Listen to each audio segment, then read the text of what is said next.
봉독했던 계시록 13장 전체의 내용을 가지고 두 짐승의 표 666 이런 제목으로 하나님의 말씀을 나누도록 하겠습니다.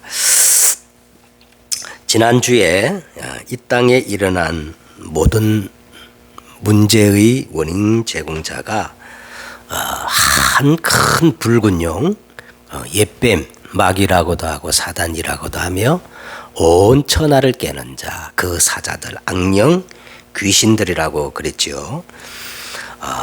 이 용이 여자가 아이를 낳으면 주기로 했지만은 실패로 끝나고 여자의 후손이 이제 드디어 이 땅에 태어나서 장성하여 십자가에 죽으시고 3일 만에 부활하셔서 승천하시면서 만국을 다스리는 철장의 권세로 용의 머리를 완전히 박살내버렸어요. 그렇죠? 그래서 용이 더 이상 하늘에 있을 곳을 찾지 못하고 이 땅으로 쫓겨났습니다. 그만큼 예수님의 이 십자가 부활의 능력이 우리 인생에 완전한 판도를 바꾼 거예요. 알겠죠? 그래서 이 쫓겨난 용이 42달이 계속 나오지요. 9장에서 나왔고 또 11장에도 나오고 또 오늘 13장에도 나오는데 이 쫓겨난 용이 42달 동안 이제 그 42달밖에 안 되니까 자기 때가 얼마 남지 않음을 알고 크게 분내어 그랬다. 크게 분내어 여자를 공격했지만 하나님의 절대적인 섭리로 이 여자가 보호를 받습니다. 그리고 마지막 장면이 이제 12장 17절에 보니까 마지막 장면이 여자의 남은 자손 곧 하나님의 계명을 지키고 예수의 증거를 가진 자들과 더불어 싸우려고 바다 모래 위에 서 있는 장면으로 12장이 이제 끝났어요. 그리고 오늘 이제 13장을 이제 와서 보니까 자, 이 용이 그토록 여자를 죽이려 했던 이 용이 자기의 정체를 숨기고 자기의 정체를 숨기고 자기의 그 대행자 자기의 대행자 이 세 가지를 이용합니다. 그게 세 가지가 뭐냐면 오늘 13장에 나오는 바다에서 올라온 짐승. 어디에서 올라온 짐승요? 바다에서 올라온 짐승. 그 다음에 이제 11절 이후로 보니까 땅에서 올라온 짐승. 이제 14장에 가면 큰 이 음녀. 그러니까 자기는 자기의 정체를 숨기고 자기를 위해서 대신 이렇게 일할 세 가지를 이렇게 이 땅에 보내는데 첫째는 바다에서 올라온 짐승. 두 번째는 뭐예요? 땅에서 올라온 짐승. 그 다음에 큰 음녀. 이렇게 요한계시록이 앞으로 진행을 합니다. 오늘 본문을 한번 돌아가십시다. 13장 1절에 보니까 내가 보니 자 이제 나오지요. 바다에서 한 짐승이 나오는데 뿔이 10이요 머리가 7이라 그 뿔에는 10왕관이 있고 그 머리에는 신성모독하는 이름이 있더라. 자, 이 바다는 앞에서도 나왔습니다. 이 바다는 무적행과 같은 의미, 똑같은 의미입니다. 이 바다는 모든 혼돈과 악의 근원을 상징해요. 모든 악의 근원을 상징하는 게 이 바다인데 이 바다에서 나오는 짐승은 다니엘서 여러분 7장에 보면은 이제 거기 보면은 바벨론 이 다니엘이 이렇게 앞으로 일어날 나라의 그 환상을 쭉 보는데 이제 거기 보면은 바벨론, 페르시아, 알렉산더 이 제국, 로마 이런 이 바다에서 올라오는 짐승은요 쉽게 말하면 강대국을 의미하는 거예요. 이 땅의 강대국을 의미하며 뿔이 10이라는 것은요 권세의 대단함을 말하는 것이고 머리가 7이란 말은 강력한 이념과 사상을 가지고 참남되게 우리 옛날 성경에는 참남되게 있어요. 우리 성경에는 신성모독이라 그랬는데 우리 예성경에는 참남되게 하나님을 대적하는 내용으로 가득 차 있는 겁니다. 그러니까 바다에서 올라온 이 짐승은 쉽게 말하면 뭐를 의미한다고요? 이 새 속에 아주 강력한 힘을 가진 강대국들. 응? 근데 그 본성을 보면은 뭐 똑같은 지금 이게 이 짐승을 그 속성을 설명하는 거예요. 2절에 보니까 내가 본 짐승은 뭐와 같고 표범과 같고, 이 말은 민첩함과 교묘한 전략을 얘기하는 거고요. 그 발은 곰의 발 같고, 이 말은 잔혹한 공격력. 그 입은 사자의 입 같은데 이거 말은 권위 있는 위협적인 이 말. 그 다음에 용이 자기의 능력과 보좌와 큰 권세를 짐승 그에게 주었더라 그랬어요. 용이 짐승에게 그걸 준 겁니다. 권세를. 사단이 이 말은 뭔 말이냐면 이 용 사단이 강대국을 앞세워서 세상을 지배한다는 겁니다. 강대국을 이렇게 세상을 지배한다는 거예요.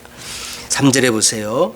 그의 머리가 하나 상하여 죽게 된 것 같으니 그 죽게 된 상처가 나오매 온 땅이 놀랍게 여겨 짐승을 따르고, 이들의 머리 하나가 죽게 될 만큼 이렇게 치명상을 입었다가 다시 회생하여서 온 세상이 감탄하고 그 짐승을 이렇게 숭배하게 된다는 겁니다. 4절 용이 짐승에게 권세를 주므로 사람들이 용에게 경배하며 짐승에게 경배하여 이르되 누가 이 짐승과 같으냐, 누가 능히 이와 더불어 싸우리요 하더라. 또 짐승이 과장되고 신성모독을 말하는 입을 받고 42달 동안 일할 권세를 받으니라. 짐승이 입을 벌려 하나님을 향하여 비방하되 그의 이름과 그의 장막, 이 교회입니다. 교회와 또 하늘에 사는 자들을 비방하더라. 적그리스도 역할을 하는 거예요. 적그리스도로 참남된 말로 하나님을 비방하고 교회 성도들을 핍박하는 거예요. 7절에 또 권세를 받지요.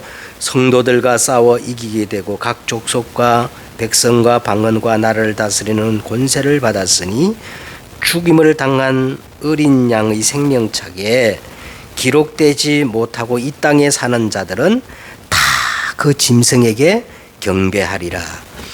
누구든지 귀가 있거든 들을지어다. 10절 사로잡힐 자는 사로잡혀갈 것이요 칼에 죽을 자는 마땅히 칼에 죽을 것이요 성도들의 인내와 믿음이 여기 있느니라.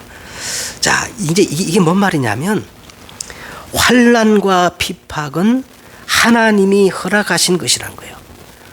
교회 성도가 당하는 환난과 핍박은 하나님이 정하신 당연한 것이라는 거예요.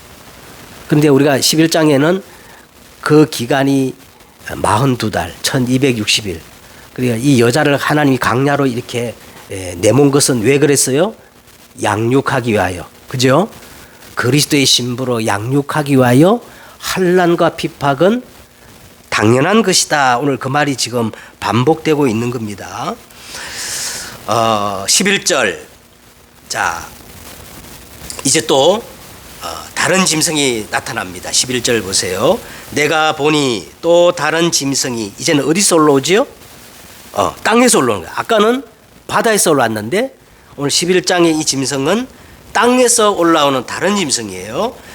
어린 양같이 두 뿔이 있고, 자, 이 죽임을 당하신 어린 양이 누구였습니까? 예수님인데, 아니 이 짐승이 어린 양같이 두 뿔이 있단 말은 누구를 흉내내는 거야? 야, 이게 예수님을 흉내낸다는 거예요. 이게 어린 양같이 두 뿔이 있고, 그 다음에 말은 용처럼 말을 하더라. 용처럼 말을 하더라. 이거는 종교적 기만을 말하는 것으로 오늘 이 땅에서 올라오는 이 짐승은 거짓 선지자. 그죠? 예수님의 이름을 말하면서 거짓 선지자. 이 종교 지도자를 의미합니다. 12절 보세요.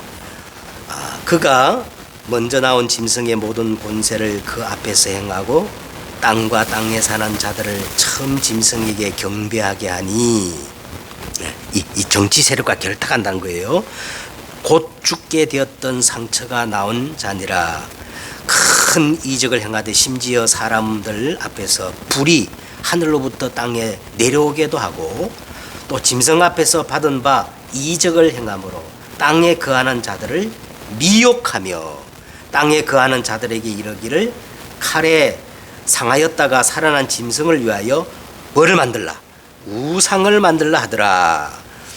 그가 권세를 받아 그 짐승의 우상에게 생기를 주어 그 짐승의 우상에게 말하게 하고 또 짐승의 우상에게 경배하지 아니하는 자는 몇이든지 다 죽이게 하더라. 16절 그가 모든 자 곧 작은 자나 큰 자나 부자나 가난한 자나 자유인이나 종들이나 그 오른손이나 이마에 뭐를 받게 하고 표를 받게 하고 누구든지 이 표를 가진 자 외에는 이 매매를 못하게 하니 이 표는 곧 짐승의 이름이니 그 이름의 수라. 지혜가 여기 있으니 총명한 자는 그 짐승의 수를 세어보라. 그것은 사람의 수니 그의 수는 666이더라. 이것이 오늘 본문의 내용입니다.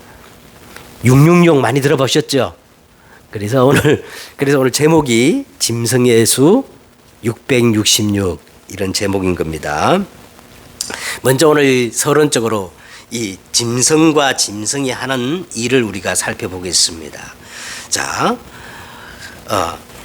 이 짐승이 용에게 권세를 받아가지고 오늘 이 성경 본문을 두 가지 일을 해요. 이 두 짐승이 용에게 어마어마한 권세를 다 받아가지고 두 가지 일을 하는데, 오늘 저 보면 정치적, 경제적, 물리적 모든 이 방법을 총동원해가지고 두 가지 일을 하는데, 첫째는 이 짐승을 숭배하도록, 사단을 숭배하도록 우상 숭배하게 만들고, 두 번째는 뭐 하죠? 짐승의 표를 받게 해가지고 완전히 짐승화시키는 일을 하고 있다는 거예요. 그죠? 쉽게 말하면 짐승이 막 온통 짐승이 세상에 온다는 거지.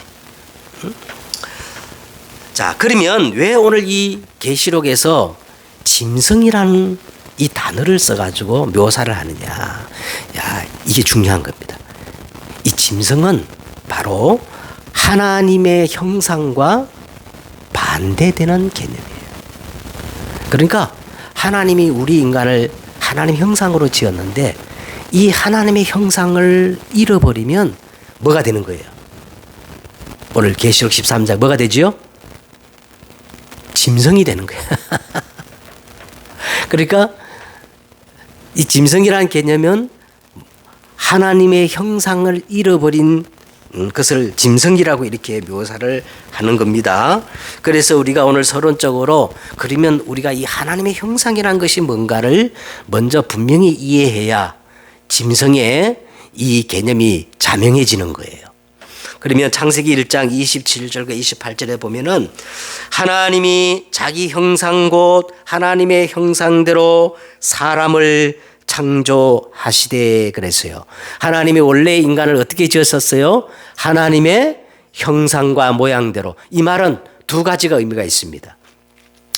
우리 인간은 개나 돼지나 육신으로만 된 존재가 아니고 우리 속에 뭐가 있다는 거예요? 하나님이 영을 가진 영적 존재라는 거예요. 그죠? 우리에게는 속사람 영혼이 있습니다. 그러면 왜 하나님이 우리 인간에게만 영을 주시고 생기를 불어넣으시고 하나님의 형상을 심었을까? 한 가지예요. 인간은 자기 마음대로 사는 게 아니라 하나님을 예배하면서 하나님과 함께하는 존재예요. 이게 인간이에요. 예? 그죠? 하나님을 떠난 사람들은 다 겉은 인간이지만 짐승이 되는 거예요. 짐승. 예. 그래서 하나님이 이제 첫사람을 하나님 형상으로 지으시고 남자와 여자를 창조하시고 그랬어요. 하나님은 처음부터 남자와 여자 이렇게 성을 구분해서 창조하셨습니다. 여러분 요새 유튜브 어디 들어가 보면 말이죠. 목사들 중에서도요 인권 운운하면서 동성애를 죄가 아니다 이렇게 하여간 막 유명한 목사가 그렇게 말하는 사람이 있어요. 아닙니다. 에? 이건 다 오늘 이 말은 요 뱀의 소리입니다. 뱀. 짐승의 말이에요. 안 그래요? 응? 네. 그러면서 하나님이 그들에게 복을 주시며 그들에게 이르시되 하나님은 남자와 여자 이 두 사람이 결혼할 때 하나님은 그들에게 복을 주셨다는 거예요. 어떤 복을 주셨느냐 하면 생육하고 번성하여 땅에 충만하라 땅을 정복하라 바다의 물고기와 하늘의 새와 땅에 움직이는 모든 생물을 다스리라 하시니라.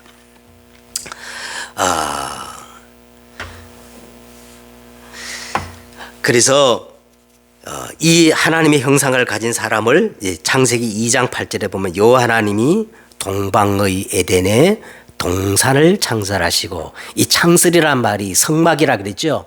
성막을 짓다. 다시 말하면 이 하나님의 형상을 가진 자들로 하여금 동방의 에덴에 동산을 창설하시기 말은 교회를 회복하게 하셔서 하나님께 어떤 존재? 예배하는 때 진짜 인간이 인간다워지고 인간의 본분을 회복해 버리는 거예요. 그래서 이 예배의 축복, 예배하는 인간 이것이 하나님이 지으신 처음 인간의 모습이에요. 이걸 상실해 버리면 다 같이 뭐가 되는 거예요? 짐승들이 되는 거예요. 알겠죠? 그래서 오늘 요한계시록 13장에는 이 짐승이라는 표현을 쓴 거예요. 짐승. 자, 그러면 먼저 오늘 첫 번째로 1절에 나오는 바다에서 올라온 이 짐승을 우리가 한번 보십시다. 바다에서 올라온 짐승은 다니엘서 7장을 보니까 강대국을 의미해요.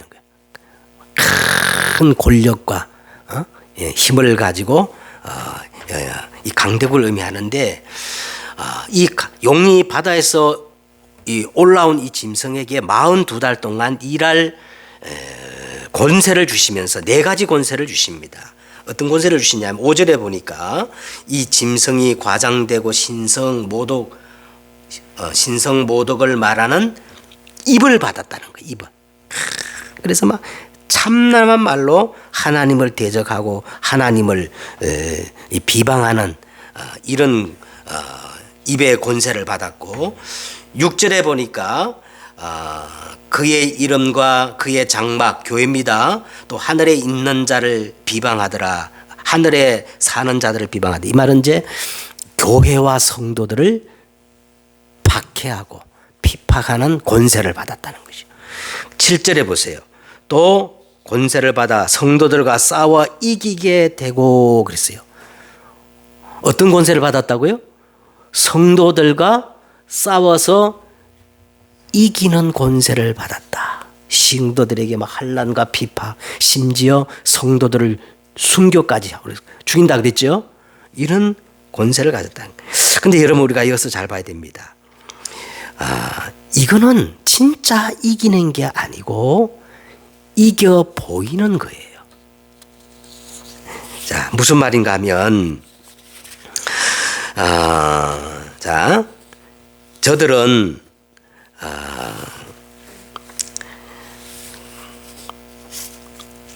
그냥 이겨 보이는 겁니다. 예를 들어서 저들이 예수님을 십자가에 못 박혀 죽일 때도 서대반을 돌로 쳐서 죽일 때도 사도 바울을 감옥에 갇혀가지고 감옥에 갇혀있을 때도 저들은 생각하기를 야 이제 끝났다 우리가 이겼다 승리를 자축했을 겁니다. 그런데 어느 하나 그것 때문에 기독교가 타격을 받은 적이 하나도 없어요. 도리어 보세요. 예수님이 끝났다고 했지만 3일 만에 어떻게 하셔서 부활하셔서 부활하신 예수님이 어느 정도 권세를 가졌다 그랬어요. 지난주에 만국을 다스리는 철장 권세를 가지고 누구의 머리를 깨트려 버린 거예요. 뱀의 머리를 깨트려 버린 거예요. 저들은 다 이겼다. 십자가에 못 박기만 하면 이겼다, 승리했다 했지만 그게 승리가 아니라 도리어 저들이 뭘 판 거예요? 함정을 파고 멸망의 길을 자초한 겁니다. 자, 그래서 오늘 이 교회를 이기는 권세라는 게 이기는 게 아니에요. 그렇게 보일 뿐입니다. 자, 한번 보세요.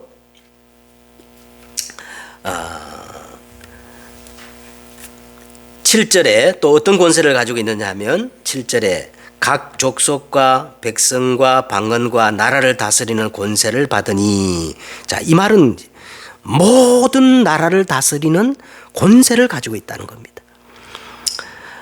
그래서요, 여러분 아예 기대하지 마세요. 세상은 앞으로 점점 나아지는 법이 없어요. 그죠? 왜? 더 짐승이 다스리는 나라가 될 거니까. 그죠?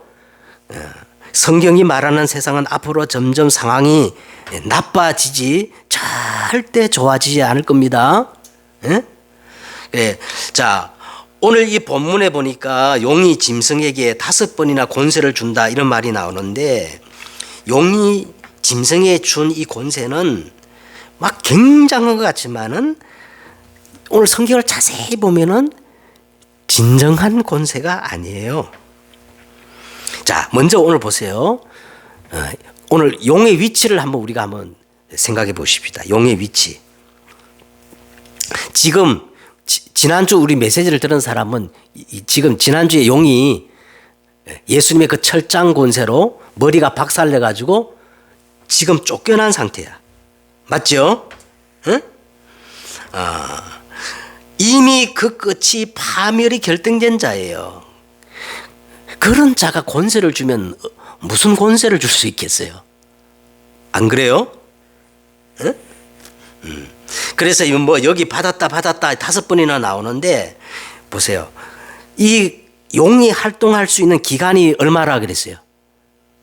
42달, 1260일, 3년 반.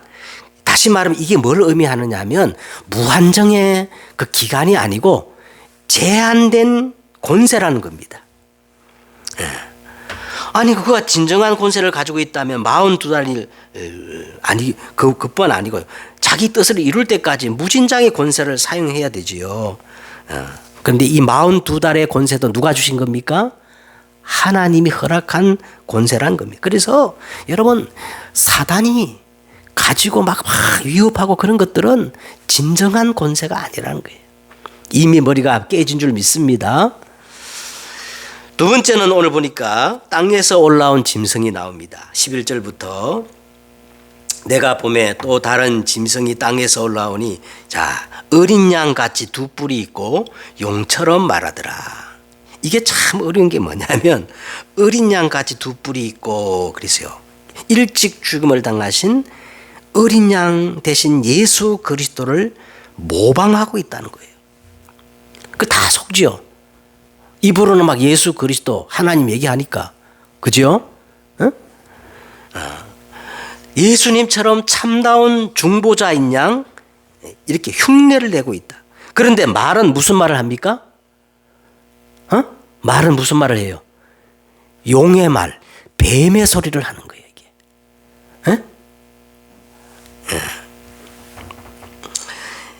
이런 일들을 예수님이 미리 경고하셨는데, 마태복음 7장 15절에 보면 거짓 선지자를 삼가라, 양의 옷을 입고 너희에게 나오나 노락질하는 뭐라 그랬어요?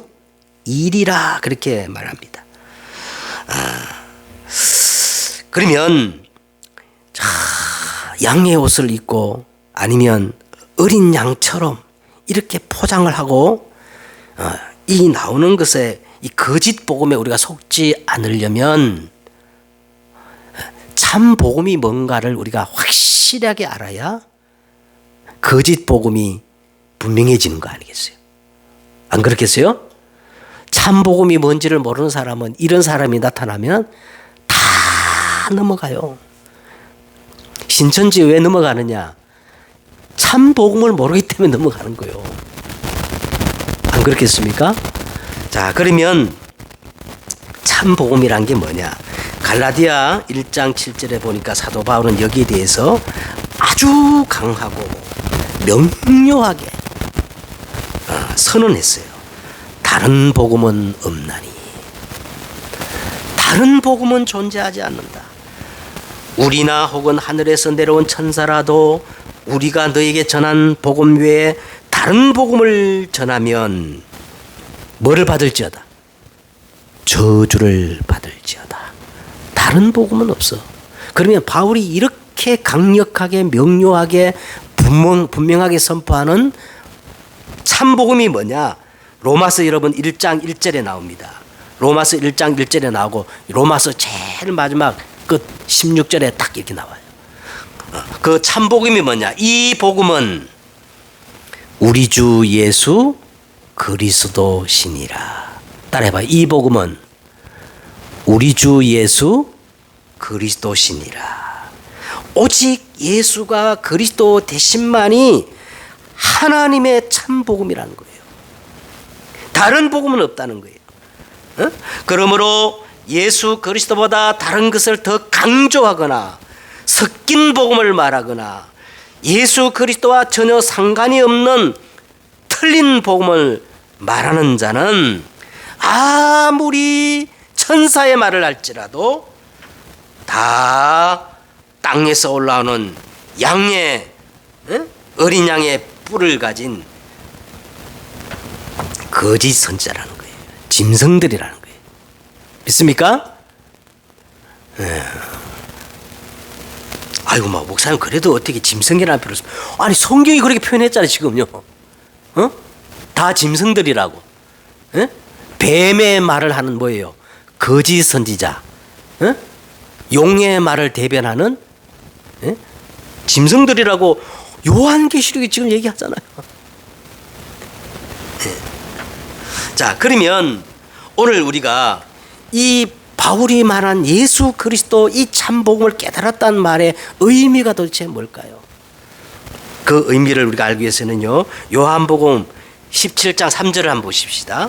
요한복음 17장을 보니까 영생은 곧 유일하신 참 하나님과 그의 보내신 자 예수 그리스도를 어떻게 해요? 아는 것이니라. 여러분, 우리가 참 복음을 깨달았다는 말은 믿는 것이 아니고 아는 것이라는 거예요. 그러면 성경에서 이 안다란 말을 어떻게 표현했냐? 야다라고 그래, 야다. 요게 창세기 4장 1절에 나오는데 아담이 자기 아내 하와와 동침함에, 이 동침이라는 말을 뭐라고 썼냐면 야다라 그래, 야다. 에? 야다.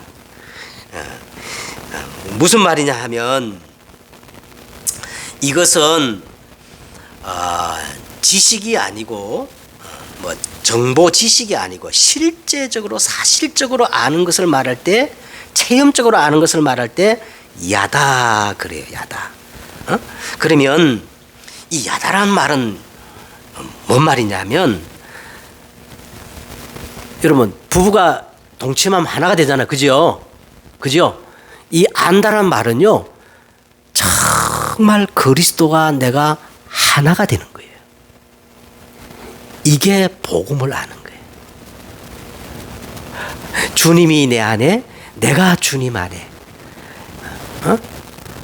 부부가 하나 되듯 그게 복음을 깨달았다. 성경은 그렇게 말하고 있는 거예요. 단순히 믿는 게 아니고 예수님과 내가 어떻게, 우리가 성찬식 하지요. 성찬식 할 때 주님의 살과 주님의 피를 기념하는 그걸 먹고 마심으로 우리가 누가 하나 되는 거예요? 예수님과 하나 되는 거. 이걸 참 복음을 깨달았다, 안다. 성경은 그렇게 말씀을 하고 있습니다. 그래서 요한복음 6장 53절에서 보시면요, 예수님이 이런 말했어요. 내 살을 먹지 아니하고 내 피를 마시지 아니하면 너희 속에 생명이 없느니라. 오늘 8절에 보세요. 죽임을 당한 어린 양의 생명책에 기록되지 못하고 이 땅에 사는 사람들은 다 짐승에게 넘어가고 짐승을 경배하고 우상 숭배할 수밖에 없다는 거예요. 진짜 그리스도의 생명이 내 안에 있고 어린 양의 생명책에 기록되지 않는 사람은 다 넘어가게 돼 있다는 거예요. 그러면 우리가 어떻게 예수님의 피를, 예수님의 살을 날마다 먹고 마실 수가 있느냐? 그게 갈라디아 2장 20절입니다. 날마다 나를 부인하여 그리고 나를 십자가에 못 박고 예수님을 나의 영원한 생명으로, 내 인생의 참된 주인으로, 절대 주권의 왕으로 계속 인정하는 거예요. 그래서 계시록은 이걸 한마디로 이렇게 말했어요. 죽도록 충성하라. 그리하면 생명의 면류관을 주리라. 그래서 날마다 나를 십자가에 못 박는 것, 그리고 예수님을 나의 주와 모든 것 되심을 인정하는 것, 이것이 날마다 우리가 예수님의 살을 먹고 예수님의 피를 마시는 겁니다. 알겠죠? 응? 이거 아니면 다 거짓 선자에게 넘어가서 짐승에게 절을 하고 우상 숭배할 수밖에 없다고 말씀을 하고 있는 겁니다. 자, 마지막으로 세 번째 우리 짐승의 표를, 왜냐하면 이거는 왜 그런 거 하니까 가장 관심과 호기심을 자극하는 내용이에요. 이 666을 모르는 사람도 없을 거야. 불신자도 다 알아요. 666의 의미를 우리가 잘 알아야 돼. 자, 18절에 보세요. 그 짐승의 수를 세어보라. 자, 이 말이 나오죠. 그 짐승의 수를 세어보라. 이 말의 근거로 해서 우리 교회사에 보면은 숫자를 계산해서 어떤 특정한 인물을 지칭하려는 시도가 계속 지금까지 이어지고 있어요. 짐승의 수를 세어보라 해가지고 그 숫자를 세가지고 어떤 특정한 인물과 연결시키려고 하는 그런 시도. 그런데 이것을 뭐라 그러냐면 게마트리아 계산법이라 그럽니다. 뭐 별로 중요한 건 아닌데, 이렇게 짐승의 수를 세는 걸 뭐라 그래요? 게마트리아 계산법이라 그러는데, 이제 이게 뭔 말이냐면 헬라어나 또 그 라틴어나 히브리어에는 옛날에는 그 아라비아 숫자가 이미 고대에는 없었기 때문에 그 알파벳에다가 그 숫자, 그 숫자를 이렇게 매겨가지고 숫자 값을 매겨가지고 해석하는 방법입니다. 숫자 해석하는 방법이에요. 여러분 우리 휴대폰에 보면은 그 1, 2, 3, 4 이렇게 번호가 있는데 그 밑에 기억, 니은 있잖아요, 그죠? 그와 비슷하게 이렇게 알파벳에다가 숫자를 이렇게 매겨가지고 계산하는 법을 게마트리아 이 계산법이라 그러는데, 실제로 이 게마트리아 계산법을 적용하면 정확히 666이 그때 당시에 666이 그 로마 네로 황제, 로마 가이사, 이게 딱 666이 나온다는 거예요. 그리고 또 17절에 보세요. 누구든지 이 표를 가진 자 외에는 매매를 못하게 하니 해가지고, 뭐 여러분 처음에 우리가 이 바코드가 나올 때 막 그거 하면 막 짐승의 수기 때문에 큰일 난다 하고 막 바코드 알지요? 이 마이크로의 칩, 막 이것이 짐승의 표라고 막 사람들이 막 또 이 세대주의자들이 막 그렇게 얘기한 건데, 자, 그런데 우리 개혁주의는 그런 방식이 이 계시록을 기록했던 사도 요한의 의도가 아니라고 보는 거예요. 이거는 숫자를 세는 분별이 아니라 영적 분별을 말하고 있다고 보고 있는 겁니다. 숫자를 재는 어떤 지식적 계산법이 아니고 영적 분별이라고 그렇게 봐요. 왜냐하면 18절에 보세요. 지혜가 여기 있으니 총명한 자는 그 짐승의 수를 세어보라. 그리고 10절에 보세요. 누구든지 귀가 있거든 들을지어다. 자, 이런 말씀들이 전부 뭐예요? 영적 분별력을 요구하는 것입니다. 지식적 분별력을 말하는 게 아니고요. 또 한 가지 오늘 문맥의 흐름상을 보세요. 오늘 이 짐승의 표는 왜 나오느냐 하면 땅에서 올라오는 이 짐승이 사람들을 현혹하고 속임수에 대한 그 경고의 차원에서 지혜가 여기 있으니 총명한 자는 그 짐승의 수를 세어보라 이렇게 되어 있는 거예요.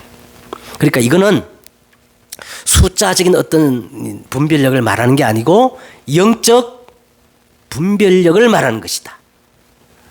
그러면 왜 666이냐? 이것은요 777에 대한 모방의 수입니다. 성경에서는요 항상 7이라는 건 완전수인데 이 완전수를 흉내내고 모방하는 수가 666이에요. 자, 오늘 보세요. 오늘 본문을 자세히 보면은 이 사단의 대리인 이 두 짐승이 뭐를 흉내내요?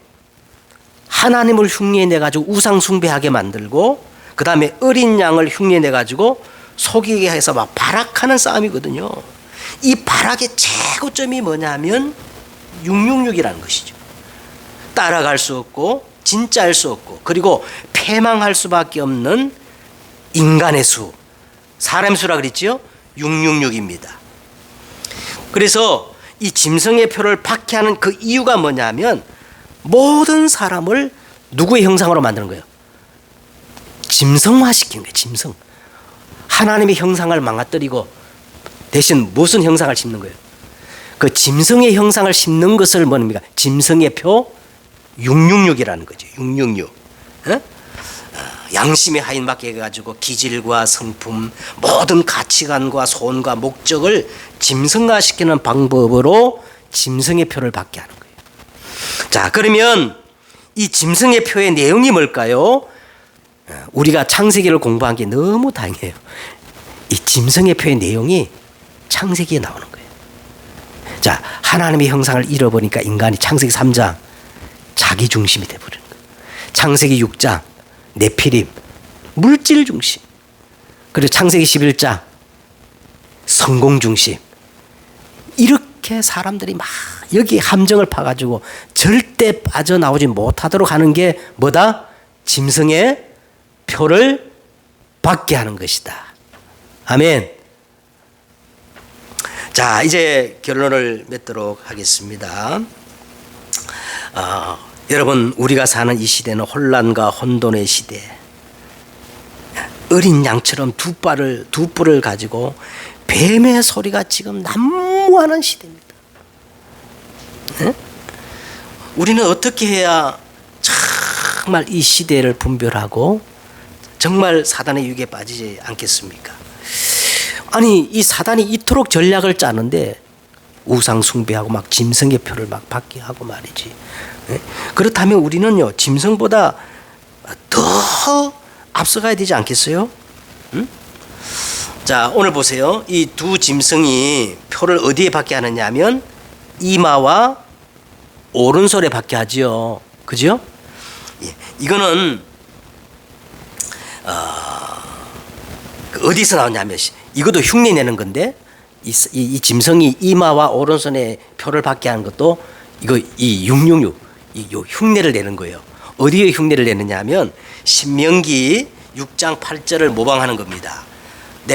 오늘 내가 네게 명하는 말을 너는 마음에 새기고 너는 또 그것을 손목에 매어 기호를 삼으며 내 미간에 붙여 표를 삼고 또 내 집 문설주에 바깥문에 기록할지니라. 그러니까 요 사단이 하나님을 모방하려고 지금 이마에 손목에 짐승의 표를 받게 하는 거예요. 자, 그러면 우리는 어떻게 되느냐? 하나님의 말씀을 그냥 받지 말고 오늘 신명기 6장 8절처럼 그죠? 하나님의 말씀을 어디에 새기고 내 마음에 각인시켜야 돼요. 뿌리 내리게 해야 돼요. 체질되게 하지 않고는 다 짐승에게 넘어가게 된다는 거예요. 오늘 말씀이 그 얘기입니다. 에? 그래서 우리에게는 너무 좋은 게 있어요. 우리에게는 666이 아니라 뭐가 있어요? 777이 있어. 7망대, 7여정, 7이정표. 777을 회복해야 합니다. 완전히 각인뿔이 체질되게 만들어야 돼요. 두 번째는요. 자, 오늘 이게 참 보면은 이제 10절에 보세요. 사로잡힐 자는 사로잡힐 갈 것이요 칼에 죽을 자는 마땅히 칼에 죽을 것이니 성도들의 인내와 믿음이 여기 있느니라. 우리가 짐승에 속하지 않고 어린 양의 생명체에 기록된 자들이 맞다면 이 환난과 핍박은 하나님의 절대 주권 속에 이루어지는 당연한 것이란 겁니다. 환난과 핍박이 오는 게 정상이에요. 에? 그래야 우리가 12절에 보니까 어린 양의 신부로 우리가 양육을 받는 거예요. 그죠? 정결한 신부로 양육하는 이 현장이 광야거든요. 42달. 응? 이 하나님의 주권 속에. 그럼 우리는 어떻게 하란 말입니까? 핍박과 환난을 면하려고 제저 부리지 말라는 거예요. 당연한 것이란 겁니다. 그래서 오늘 보니까 성도의 인내와 믿음이 여기 있느니라. 다시 말하면 여러분, 우리는 세 가지 응답을 다 가지고 있어야 돼요. 따라 하십시다. 세 가지 응답. 문제는 해답이다. 위기는 기회다. 갈등은 갱신의 시간표다. 그 세 가지 응답을 딱 쥐고 있어요. 문제 속에 해답이 있는 거야. 아멘. 위기 속에 새로운 기회가 있어. 시작이야. 인간 갈등이 있습니까? 그 속에 나를 바꾸는 시간이에요. 있습니까? 이 답이 있어야 우리는 짐승의 시대를 이길 수가 있습니다. 기도하겠습니다. 하나님께 감사를 드립니다. 하나님, 이 짐승의 시대에 우리가 하나님의 온전한 형상을 회복하고 정말 승리하는 저들로 하나님 축복해 주시고 역사해 주옵소서. 부활의 권능으로 하나님이 우리와 함께하여 주옵소서. 주 예수 그리스도의 이름으로 기도드렸사옵나이다. 아멘.